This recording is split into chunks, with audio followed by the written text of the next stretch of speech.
Magandang hapon sa inyong lahat.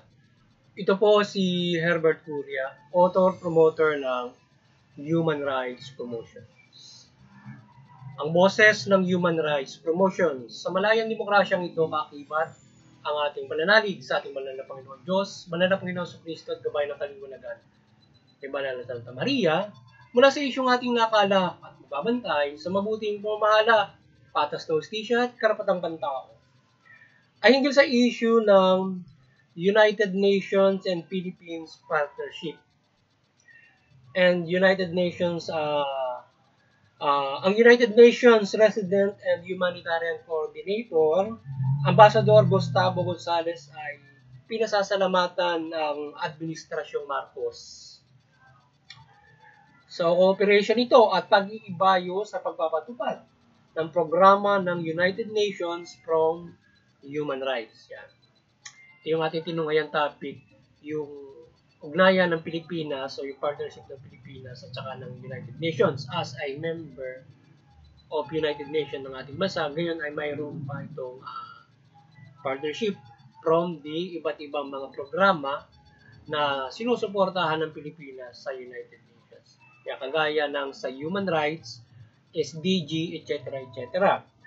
So, at ito ay lubos na pinsalamatan nitong President Coordinator ng UN dito sa bansa na siya ay hanggang ngayon na lang yata siyang buwan na ito at mayroon na siguro pa. So, binabati ni Ambassador Gonzales ang DOJ sa tagumpay ng partnership ng UN at Pilipinas sa karapatang pantao at iba't ibang ugnayan ng bansa at UN. Ngayon din ay pinasasalamatan ng DOJ ang UN mula kay Ambassador Gonzales sa tulong na nagawa nito sa pag-iibayo ng karapatan sa bansa. Ang Human Rights Promotions ay mariis mo suporta sa mabuting pamamahala, patas na hustisya at karapatang pantao. Asisyon ito ng relasyon ng United Nations at Pilipinas sa pagpapatupad ng human rights sa bansa ay ating maiting na sinusuportahan nito. At sa Administrasyong Marcos ay sinusuportahan natin ang hakbangin nito sa pagpapatupad ng mabuting pamamahala with human rights plans nito. Yan. Sa issue nito ay sinusuportahan natin yung ugnayan o yung ating pagiging miyembro sa UN at ugnayan ng UN Pilipinas at yung partnership nila in human rights implementations o implementations na ginagawa ng United Nations. In particular, yung human rights. Yan. At sinusuportahan natin yung Administrasyong Marcos in implementing human rights bilang pagsusulong natin ng karapatang pantao at mabuting pamamahala yan at patas ng hustisya. So ang hustisya mula sa DOJ ay unti-unting nabibigyan ng hustisya ang mga nabibiktima ng karapatang pantao at sa pagpapatupad ng peace and order ay naiiwasan ang pang-aabuso ng maabo sa AGK o salvaging at iba't ibang abuse in peace and order. Ang human rights abuses on anti-criminality like EGK ay nawala o nabawasan dahil sa human rights approach na ibinalik muli ito o pinatupad at lalo pang pag-iibayuhin at lalo pang pag-iibayuhin ito ng human rights from human rights based policy. Yan. So yung ating administrasyon ngayon compare mo sa mga ibang nakaraan ay ito ay nabawasan yung kabilat kanan na nalalathala, nababalita ng mga related killings doon sa mga iba't ibang mga operasyon ng ating pamahalaan na inaangalan ng iba na ito daw ay pawang mga foul play o mga EGK. So ngayon ay nabawasan yan kung ating mapupuna. Hindi na masyado yung mga balita na mayroong patayan hinggil doon sa o may mga operasyon at or mayroong mga tinatawag natin na mga riding in tandem na mga pumapatay nung halimbawa related to drugs or etc. So medyo nabawasan siya ngayon sa panahon ng Administrasyong Marcos at naiitingan niya yung karapatang pantao at holistic approach na maiwasan yung ganitong klase ng o human rights approach na maiwasan yung ganitong klase na mayroong magre-resulta ng may mapapatay doon sa mga operasyon, lalo na yung sa drugs na kung saan ay binabatikos yung pamahalaan regarding doon sa massive killings na nangyayari noong nakaraan. Napakarami ang sa mga operasyon nila ay marami yung kinu-question at inimbestigahan na nga yan dito sa ating administrasyon to further malaman ang mga pangyayari na yan at mapanagot yung kung sino ay yung mayroong sala diyan sa naging pamamahala ng nakarang administrasyon sa peace and order particular. Kaya sa ngayon ay may mga iba't ibang mga hindi lamang doon sa peace and order nakapokus ang human rights o sa justice ang ating administrasyon. So sa lahat ng aspeto ng karapatang pantao ay ang ating administrasyon Marcos ay pinatutupad niya yung karapatang pantao. So kanyang sinusuportahan niya human rights through his human rights plan sa kanyang bagong Pilipinas. So unti-unti ay kanyang ginagawa yung pagpapatupad ng karapatang pantao at ito ay ma-realize in our governance from human rights based governance. Particular yung sa peace and order, human rights based policing yan. Na ito ay sa ngayon ay unti-unting napag-ibay at pag-ibayuin pa ng ating administrasyon para ito ay makinis na sumusunod sa karapatang pantao yung ating mga kapulisan, yung ating enforcement o yung ating pamahalaan na ito ay hindi umabuso in terms of peace and order or sa pangkalahatang karapatang pantao. Bagamat hindi pa lubos yung pagpapaira ng patas ng hustisya sa bansa mula sa inequality sa ating pamahalaan mula hustisya at karapatang pantao o pamamahala ay unti-unti itong nababago sa administrasyon Marcos. Yan. So ang pagsuporta ng administrasyon Marcos sa United Nations particular sa mga pairal ng karapatang pantao ay malaking bagay na pagtamasa ng lipunang Pilipino at unti-unting maisakatuparan ng lubos ito. So yan, malaking bagay yung mga namumuno ay sumusuporta doon sa karapatang pantao bilang demokrasya at isa ng United Nations na ito ay sinusuporta niya para maipatupad ng pamahalaan natin.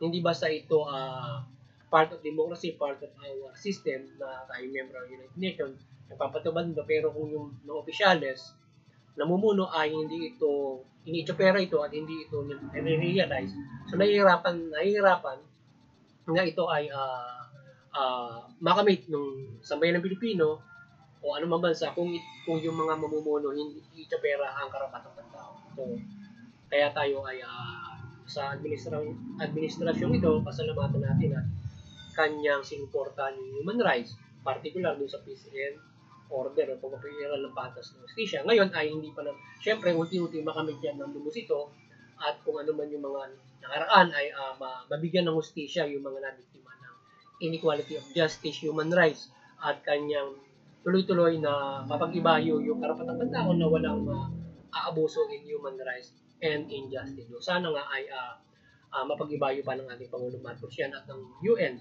yung ugnayan na yan in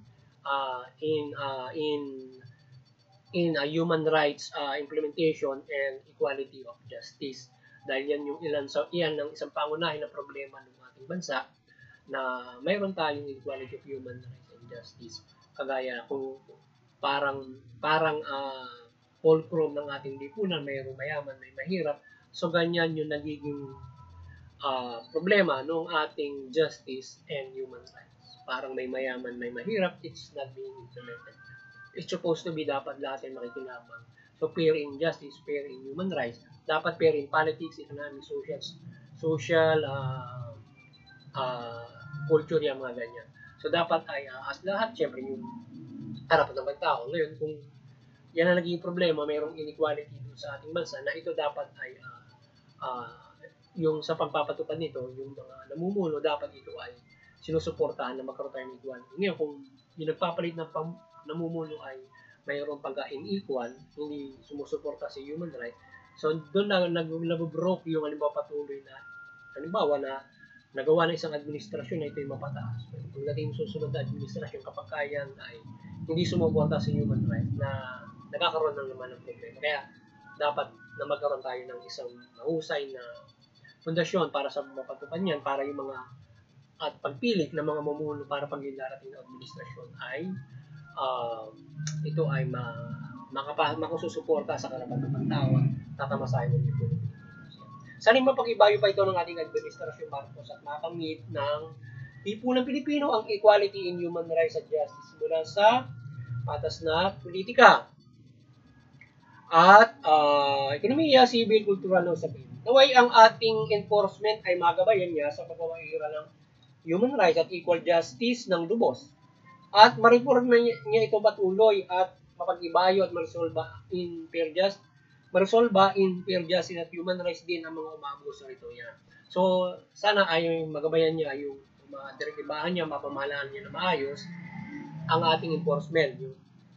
Para ito ay maigting na magpatupad ng karapatan ng tao at hindi ito lumabag. At ito ay ma-reform niya na ito ay maging mahusay na patuloy na pagre-reforma na ito ay maging mahusay na PNP. Na kung saan ay syempre nagkaroon nga ng problema ang ating PNP na tumaas yung kanilang maraming umaabuso sa ating PNP. So dapat yun ay nakokontrol, nawawala. So ang nangyayari ay yung iba ay nanatili dahil nga sa syempre nagiging sila may influence, malakas, hawak ng politiko. So naging matibay sila doon sa loob. Yun ang problema, kaya kailangan ay mahusay na mapatupad at sila ay mapagbago or else sila ay masupil doon sa ganung klase ng gawain. Yun ang dapat at ma-reform yung ating PNP with a good PNP service. Ngayon, kung ito ay mayroong mangilan-ngilan, syempre may nagkakamali, ay napagbabago or else na susupil. Dapat ganun. At para tayo ay hindi tayo siyang mabiktima na sarili natin kapagtanggol para tayo protektahan dito sa mga krimen or abuses or inequality. Pero nangyayari nga ay tayo ay nabibiktima noong mga sarili nating kapagtanggol ng gobyerno na dapat ay pinagtatanggol yung mga tao ay nagiging unequal sila for themselves, for the interest ng ibang mga kilala nila, mga influence sila at atin. So kaya yan ang problema. Dapat ay fair for everybody else, walang kikilalanin. Parang gano'n. Dapat ay fair ang pagpatupad ng hustisya, batas, karapatan ng tao. Ayan. Para hindi para walang walang kinikilingan at walang naabuso. So everybody is fair at naayos. So sa ibang balita naman ay sinasang-ayunan natin ang boses ng INC bilang karapatan nila na suportahan ang stand ni Pangulong Marcos sa magpatawad at hindi pagtuunan ang impeachment ni VP Sara at magkaroon na sila ng pagkakasundo-sundo. So ang peace rally na ito ay mahalagang suporta at pag-ibig sa mayawaan sa bansa. Instead na makiisa sa kuguluhan o paglalabanan nila o makiisa doon sa halimbawa sa impeachment na ginagawa gusto mangyari noong ating mga mapangat. So, kaya kung ginagawang ground sa inyong mga nabitawang mga salita, just because of them also, tayo ay doon na lang tayo sa magkaroon na lang ng pagkakasundo-sundo yung ating Pangulo at saka si Bibi Sara at yung kampo nila para itong hindi magkaroon ng kabuluhan pa sa ating bansa. Ayan. At sila ay yung pareho nilang kakayanan ay makapaglingkod sila ng lubos sa ating bansa. At sana ay yung inuungot sa kanya nitong Kongreso, masagot niya na sa darating na panahon para hindi na siya pag-initan nitong mga ito. Yan. So yan at sana ay umiral yung kapayapaan sa bansa at yung pagsuporta nila ng katawarin ni Pangulong Marcos si Bibi Sara, mahalagang bagay yan for the peace na ginawa ng INC. Yan. At hindi magkaroon ng kaguluhan, yung pagtuunan ay maglabanan sila doon sa loob ng politika. So, ang gabay ng kaliwanag-aliban ng Santa Maria ay magliwanag sa bansa at gabayan ito ng pagkakasundo-sundo o kapayapaan at makapumuhay ng maunlad ang bansang ito. Maliwanagan ang pamahalaan at magpahiran ng mabuting pamamahala sa iyan. Muli ay maliwanagan ng ating banal na Panginoon Diyos, Panginoon Jesucristo, banal na Santa Maria, ang pamahalaan at ang sambayan ng Pilipino mula pamahalaan at mamayan Pilipino. Yung pamahalaan, mamahala ng mabuti matuwid. Tugunin yung karapatang pantao, patas ng hustisya. Iwasan yung pang-abuso, katiwalian, at korupsyon. At yung ating mamamayan, iwasan yung paglabag sa batas, paglaban sa pamahalaan. Suportahan yung karapatang pantao, mabuting pamamahala. Yan. At sa gayon tayo makapamumuhay ng mapayapa, mabilis na pagunlad. Yan. At higit sa lahat ay tayo makapananampalataya ng magaan, mahusay sa ating manal na Panginoon Diyos mula sa Panginoong Jesucristo. Yan. Sa gabay ng Banal na Santa Maria. Yan. Muli magandang hapon sa inyo lahat at ang pagpapala ng Panginoon Diyos, Panginoon Jesucristo, Banal na Santa Maria ay walang sawang pagpalain ng bansang ito at ang buong mundo. Magandang hapon sa inyo lahat at God bless you.